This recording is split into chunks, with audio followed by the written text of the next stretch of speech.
Forsooth, methinks it's heckin' time for some comic talk, some Webtoon talk. I'm trying to be modern, trying to say Webtoon more. Thank you all for watching my last videos, and if you haven't, thank you for showing up to this one. I have talked about 5 million times on starting a webcomic, and I talking about starting a webcomic all the time. The entire process, like, distilled it down to one nice video, one complete how-to, beginning to end summarization of making a webtoon, a comic, a roadmap to comicking life, and that is what I want to do today. So please, before I get into it, YouTube, please consider subscribing, leaving a like, ringing the bell, but most importantly, please leave comments because they are what fuel me. They, 1, make me happy, 2, boost the algorithm, and yeah, if I'm happy and the algorithm is boosted, you get more videos. So win, win, win, okay? That is my call to action. Quick, short. See, we're not even 5 minutes in and I'm already done it. Let's talk about the topic. The process of making a webtoon is extremely varied, like any art. You're gonna distill your own process over time, but if you're new and you really need like a beginning guideline, this is it. Or if you haven't considered some of these steps before, it might be worth like considering them, and throw them away if you don't need them, and keep them if they might help you. There you go. First step in creating a webtoon, a comic, whatever, is an idea. We can't skip this phase. We're all meeting at point A together. You need one of these. For me, the best place to start when it comes to ideas is usually determining a genre, subgenre, and the tone, because everything else is gonna spring off of that.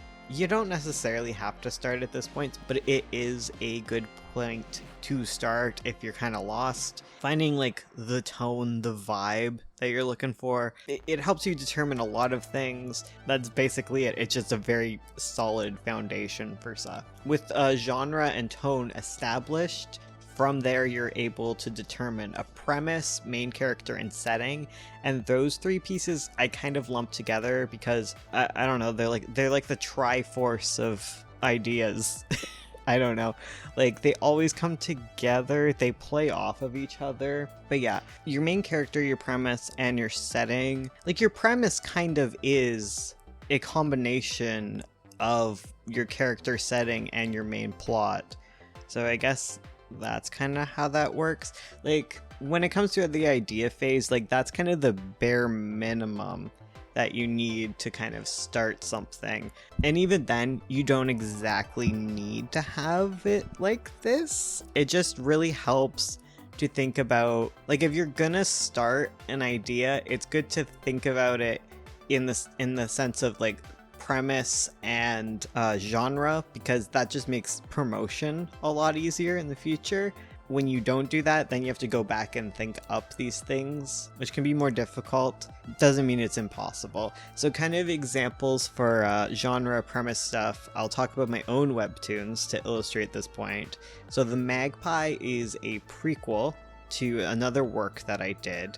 So I already knew the genre, and that would be horror romance. Definitely leaning on the horror side than the romance side. And it's a very melancholic, creepy, but also a little slightly quirky because it's me tone. And I wanted it to be about a specific character who was the mother of the main character of the original, so Rizzo's mom, but it's set when she's a teenager, so that sets everything in the 80s. So we got that. It's set in a small town, so that all comes together to create my premise, my idea, the kernel that is The Magpie is about Amanda, a teenage girl trapped in a small town by an elder god who has fallen in love with her. And that's my premise. That's where everything else sprung off from.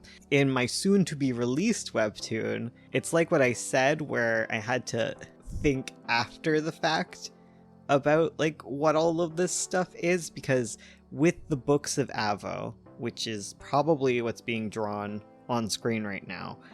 With the books of Avo, I've been working on it since I was a child, so it has a lot of ideas. So distilling it to its main one was important, rather than coming up with a bunch of ideas in the idea phase, if that makes sense at all. Yeah, brainstorming it from that like fresh perspective, I kind of came up with like what genre I wanted, sort of. Fantasy is such a broad term, so it's a fantasy, it's a romance, but it's definitely more important that it's a fantasy, I think. It was initially a high fantasy, epic fantasy story, you know, very classic, and I turned it into more of a middle fantasy book. Basically, what happened is I changed the setting in order to change the genre. So like, see, all of the stuff plays into each other. So I set it, instead of like a typical high fantasy world, I set it in a fantasy 1920s world. So it's not our world, so that's what makes it middle fantasy, and it has a lot of high fantasy elements and blah blah blah blah blah. Genre is complicated. Determining your genre is hard in the fantasy subgenre world. But yes, genre determined, setting was determined. I had to pick one of my 10 million characters to be the main character. Then I had to come up with a more distilled premise for it. So Avo eventually became a 1920s story in a fantasy world about Juliet, a woman who meets a dragon and ends up on a quest to rewrite the laws of the universe. So there, I found the succinct little kernel eventually. So the idea phase is kind of coming up with a bunch of ideas, but also distilling it down into your like mission statement, like your goal, like what is the core of it, because you can come up with a zillion ideas, but you can't really move forward until you know that little soul orb at the middle. Yeah, we all know about soul orbs, right? So once you have that, we move on to number 2, the second step in making a comic, which is the outlining phase. So once you have that basic premise, you probably have a bunch of other things you thought up, so thankfully you have that. I'm not an outliner these days, but doing so in the past was an invaluable experience for me. I used to outline all of my stories, and these days I jump straight into scripting because that's what I find to be fun, but I still do outline occasionally, but I use it more diagnostically. Like if there is an issue with something I'm writing, I'll check back, you know, I'll write an outline for what I've written down and try and figure out what's missing at times. Or I kind of approach stories with an understanding of how outlines work, so they're a little more just kind of happening in my brain. But knowing how to do them is important, and if you're just starting out, I highly recommend you start with outlining.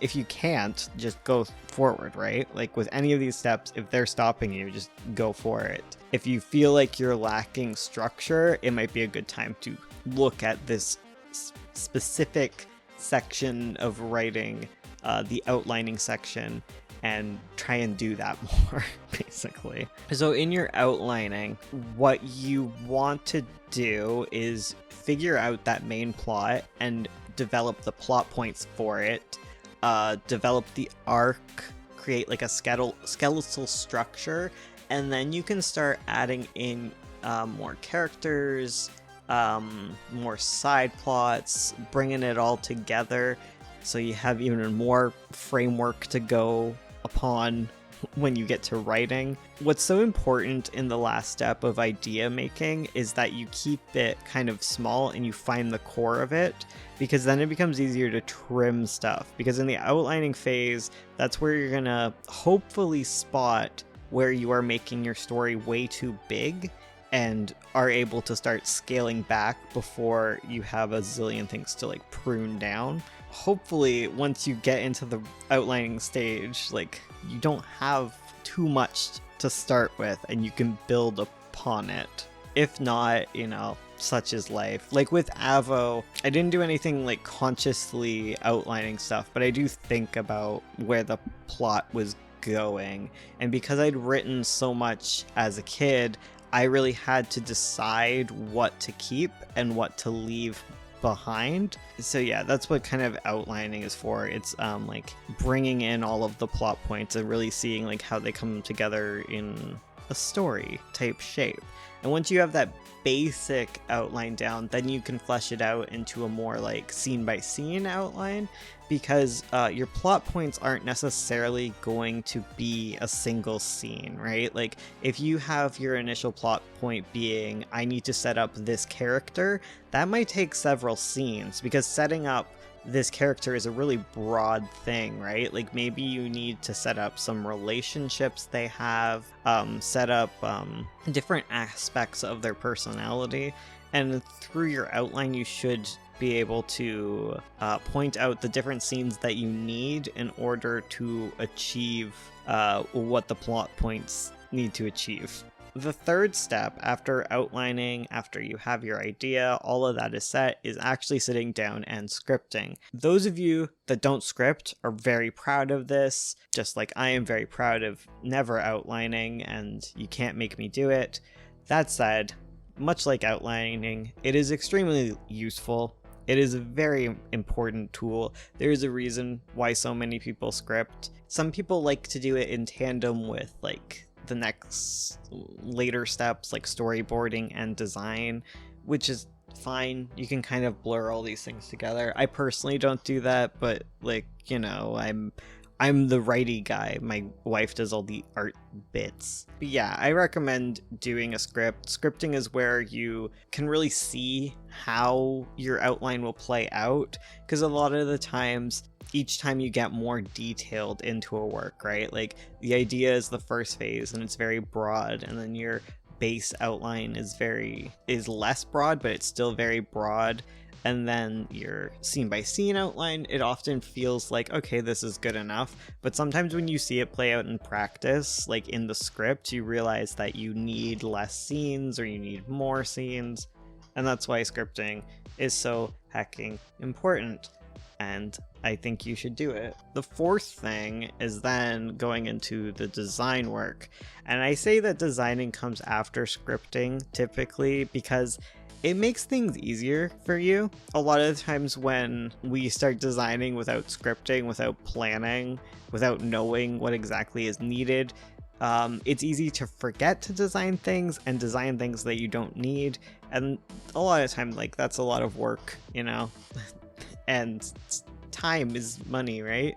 Once I finish a script, what I like to do is create a design document. I'll sit down, read the script, write down every prop, every setting, every costume and character, and write a little bit about it, like what is needed, what does this design need to get across, what is important about it, what scenes is it in, so like what color environment is it going to exist in, does it need to be versatile, or is it only like ever seen in this one version of it. Like I get really detailed with that, especially for 9 point, but you don't have to go that in detailed. It's just good to know what you need designed. The main takeaway that I have got from doing that is to make sure you know about extra costumes you need. By far the most important and most forgotten thing is your settings. Make sure to design your settings like a simple layout, top-down map, or like just some like basic sketches of your environment so that you understand it. It doesn't necessarily have to be that you draw pretty illustrations of it. Just understanding like the space that you're going to be blocking characters into is just super useful and worth the effort. So make sure to design your settings, okay? We all know to do our character turnaround sheets. We don't all love to design cities, forests, various other things, and props. Remember your hacking props, because sometimes you have very important objects that you need to think about. after that, after everything is designed, you have your script, blah blah blah, it is time to move on to thumbnailing / storyboarding. This is kind of the last planning stage. So thumbnailing, again also called storyboarding by some, is where you sit down and draw the layouts for each of your pages and you translate the script into images. So the biggest mistake that usually happens in this phase is that you'll get too detailed, right? This is about quickly drawing things and not being precious about it, because you're gonna want to be able to erase and redo these, right? It can take a long time to think out a layout. However, it shouldn't take you a long time to draw your layouts. So if your storyboards take you longer to draw than drawing stick figures, you're going way too slow and way too detailed. Like your storyboard only needs to be understandable for you and anyone else who will be looking at it. So if you're working with a partner, they need to understand what your storyboards mean so they can like review it. Or if you have like a critique that you want, like we critique thumbnails and we need just like a little bit of information. It doesn't necessarily have to be super good visual information. You can just label different characters with colors rather than worrying about making them look perfect. It's just a matter of like figuring out where things go, so that when you actually draw the comic and commit to the lines, you don't have to end up erasing something that takes a lot of work, right? This is where you get to make mistakes very quickly and shift things around and make it perfect before you can actually draw the thing. And what's important to know about thumbnails and storyboards with comics is always to remember to block out your bubbles, because your bubbles are not incidental, they are part of your comic, they are part of your composition, and you need to plan out where they're going to go. So make sure that they are included even as just like little circles. Like you don't have to write out all the words or whatever, but like make sure you map out where your bubbles are going to be or where space is needed for them. And if you're doing a color comic in the thumbnailing phase, it's also good to sit down and decide palettes for different scenes and pages, and to really like understand your color story, because color will tell a story. Like the palettes that you go through as the story progresses, like that's gonna it's important. So you don't need to color the thumbnails themselves, but to come up with like the palettes that you want to use is a good idea. After thumbnails, we move into all the different other steps of art, which I don't know much about because I am the righty guy. So I'll move through them quickly. The other part when it comes to all of the artistic side of making comics is it becomes so much more varied. Like the writing process is varied, but at the end of the day, you are just coming up with a story and maybe words.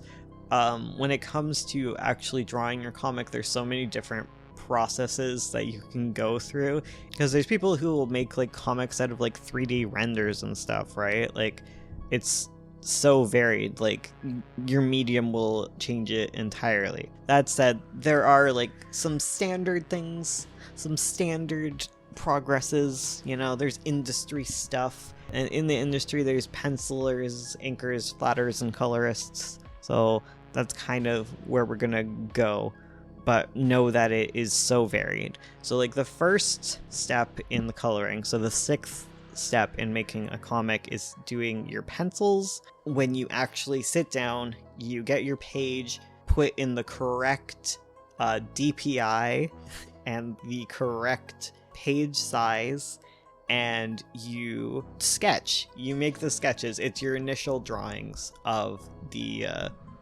piece.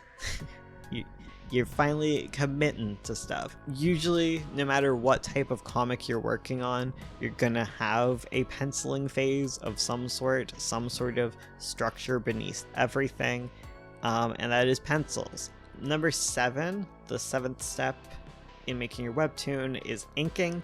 Inking can be done with ink traditionally. That is why it is called inking, but inking generally just refers to tightening up your page, making it pretty. So like you can do inking with pencil. If you have like a sketchy underlayer and then you have like a tightened version of it that looks professional and complete or whatever in pencil, that's still kind of inking. Usually when you're doing color comics, but not always, inking is more akin to like line art.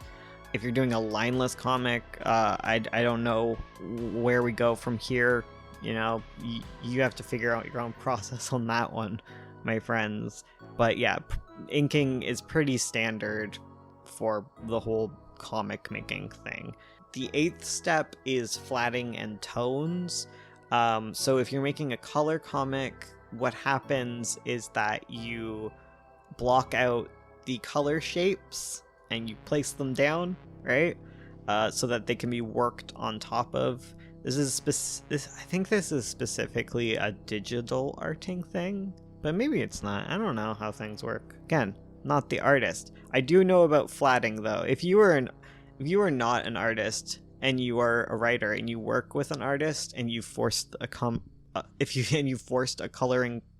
comic upon them, it's pretty easy to learn how to do flatting, and it can be a way to help out, because it's similar to just coloring in a coloring book in a way, just digitally. It's busy work.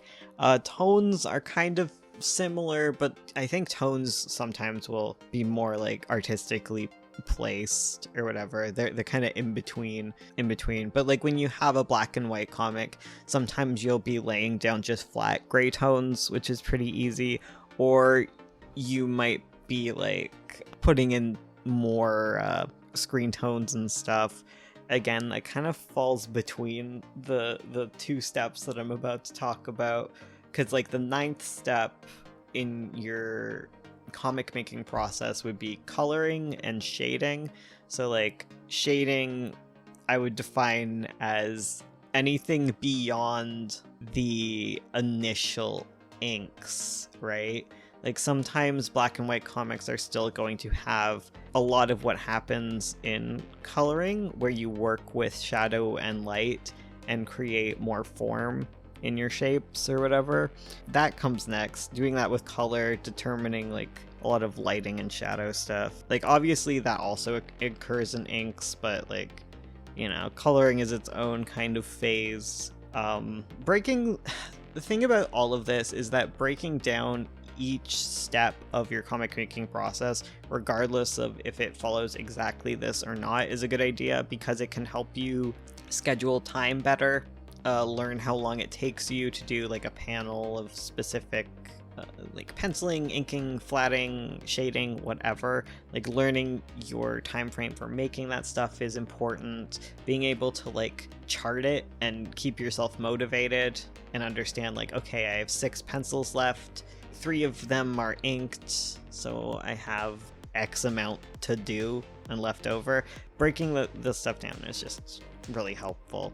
That's basically all there is to that side of art. Is it typically breaks down into like anywhere between like 2 and 4 steps is what I have found, regardless of what style we are working on. Finally, I guess penultimately, is lettering. Again, as I was saying in the thumbnail phase, make sure you are blocking out your bubble placement at every stage of making your comic, right? Like you need to know where things are going to be, because they are not incidental. They are part of your comic. They are part of your webtoon. Knowing where your words go, very important. You can't just shove them to the side. You don't want to draw something beautiful just to have to cover it with a bubble. You're just making work for yourself. If you're doing a crowd scene and apparently you didn't think about a bubble and now you've covered like the 10 dozen people that you had to draw, like, you know, pay attention to where your bubbles are. Early on, you can like quickly slap down the lettering to block out things a little more consistently, but the final step is usually to clean up your bubbles all nice and do the lettering inside. You can hand letter if you hate yourself. I recommend choosing a font because hand lettering is hard and you'll probably regret it. I'm not your dad, I can't tell you what to do, but I will strongly encourage you to not do that. Try to keep consistent regardless of what you do with your text. Know that if you are making a traditional kind of webtoon, you're going to be dealing with much larger text than you would in your regular comic, right? Webtoons, it's like a 30-point font, like high 20s. 30-point font is easy to read on the various types of phones that exist. You know, not everyone's reading on a desktop or their iPad or whatever. A lot of people are reading on their phones, and a 30-point font within like the typical size of a webtoon page, which is like 800 by something or whatever, 800 wide and as long as you want it, but like, yeah, 30 points for that. And your typical like comic page is usually like half that, like when it's in a graphic novel form, just because like it's just how things work, right? I guess that rule doesn't even matter as much, because when you're dealing with a comic, yeah, it'd be more like a 12 to 18 points, because typically a comic is going to be similar to like a novel that you would print out. Either way, webtoons tends to be way larger. It'll just look bigger. That's my advice. I don't know if we were talking about lettering. Whatever. Point number 11. Apparently it's not penultimate. Okay, this is my actual penultimate one, because apparently I didn't scroll, because there's something that happens after this. So number 11. Oh my god, every car in this city is the loudest thing in existence. Okay. Number 11 is posting. Feels obvious. Feels like I don't have to address it. However, posting is in of itself like its own step. Posting is a lot more intensive, especially your first time, than you expect. You know, you need to export correctly. You need to write descriptions, you need to have your thumbnails or cover images ready. All of that has to happen before launch. And then every time you update a comic, it's going to be a lot more intensive than you think it is, because it does feel very simple until you make a mistake. You know, uploading my YouTube videos is its own step, and I also forget that. So don't forget that posting is a thing.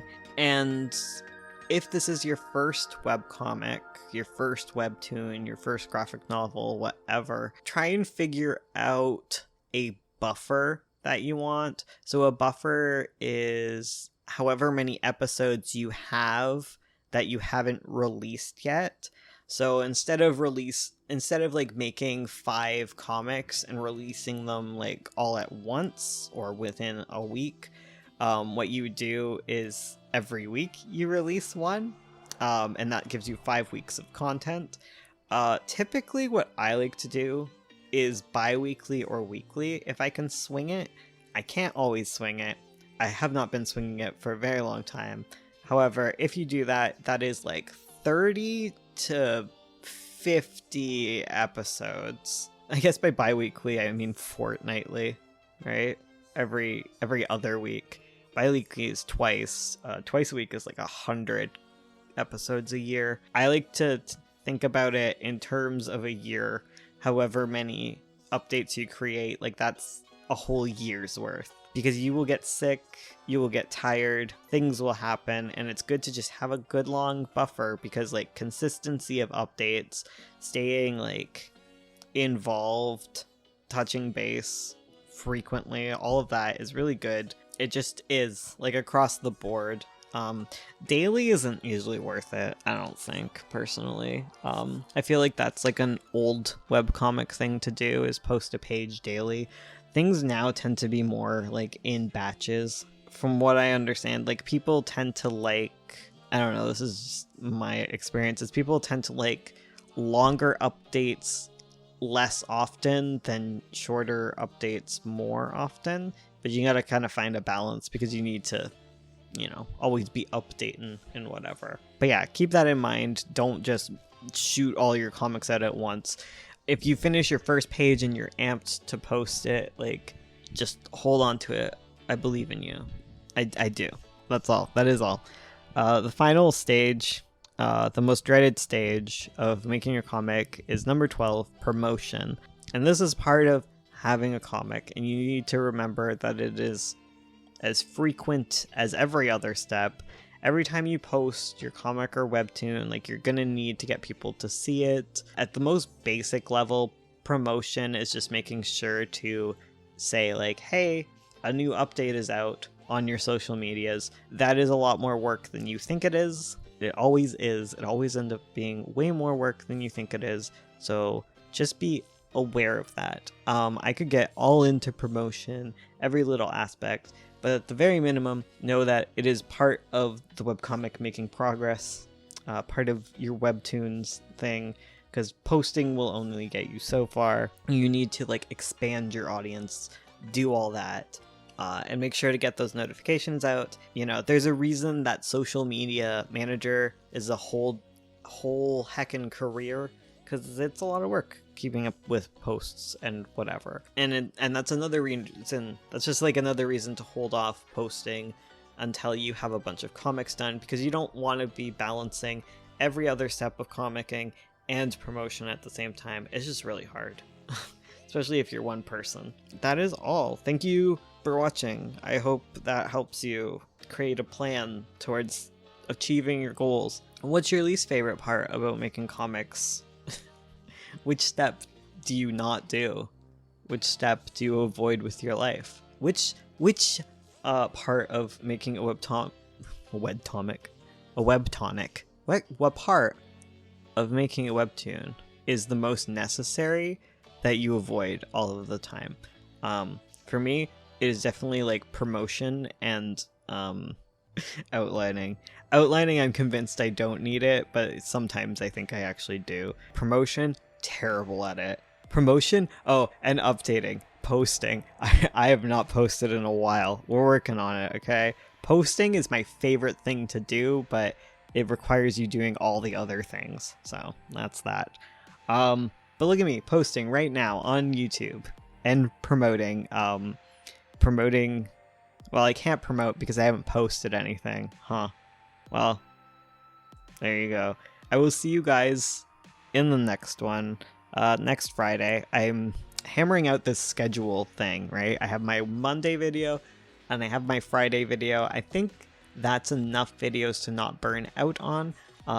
Wednesday, I do the Patreon hangout, and Thursday, I do a live stream. Saturday is like a potential live streaming day. And in October, I'm being shipped to Calgary, so I need to figure out that schedule too. Anyways, thank you for watching. Why is my dog barking? Always. Woof.